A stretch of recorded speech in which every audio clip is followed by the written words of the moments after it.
जङ्गबहादुरको जीवनीमा नि पढ्नु भएको होला, अनि त्यसपछि यो नेपालको इतिहासमा नि पढ्नु भएको होला होइन। यो भोटसँग युद्ध गर्दाखेरि अब फौज त मेन फौज त काठमाडौँमै हो, काठमाडौँ फौज त यो बोर्डरसम्म त आउनु पर्यो। अनि चाइनिजहरू चाहिँ लगभग यो हाम्रो यो तादीसम्म आइसकेका थिए चाइनिजहरू। अनि त्यहाँबाट युद्ध अब सुरु भयो अनि अब यो क्याम्प खडा गर्दै गर्दै हिँडेको ठाउँ भयो। जङ्गबहादुर त्यतिखेरको कमान्डर भनेको जङ्गबहादुर, ऊ नेपालको प्रधान सेनापति त्यतिखेर।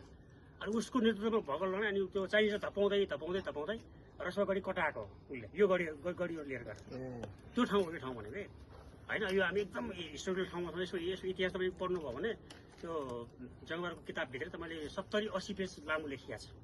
यति यो चाहिँ सबै अब जङ्गबहादुरले मार्च गरेको ठाउँमा त्योभन्दा अगाडि चाहिँ अब नेपाल जोड्नुभन्दा अगाडि चाहिँ अब पृथ्वीनारायण शाह स्वयंले पनि यो ठाउँ हिँडे। अनि उनलाई असाध्यै मन परेको ठाउँ चाहिँ अब नुवाकोट छ। त्यो उनले चाहिँ अब काठमाडौँको राजधानी नुवाकोट सार्न असाध्यै प्रयास गरे, सकेनन्। अब नसकेपछि अनि बल्ल छोडेपछि आफू चाहिँ आफ्नो जीवनकाल भएर चाहिँ उनले यहाँबाट शासन गरे। उनले काठमाडौँ बेला बेला जाने होइन, अब कहिले हिँडेर जाने, कहिले टोलीमा जाने, अब कहिले घोडामा जाने, त्यो चाहिँ गरे उनले। तर उनी अधिकांश समय बस्ने ठाउँ भनेको चाहिँ नुवाकोटमा। अब पृथ्वीनारायण शाहको देहान्त अब उनी लगभग 30 वर्ष जति शासन गरे उनले होइन। 30 वर्षमा चाहिँ उनी नुवाकोट 25 वर्ष बसे।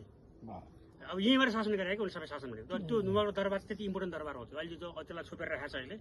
अनि यो एक हिसाबले पनि काठमाडौँ नेपालको राजधानी नै हो पहिला।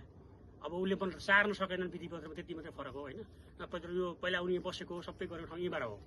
अब फेरि गोर्खाबाट नजिकको ठाउँ पनि हो यो ठाउँ भनेको।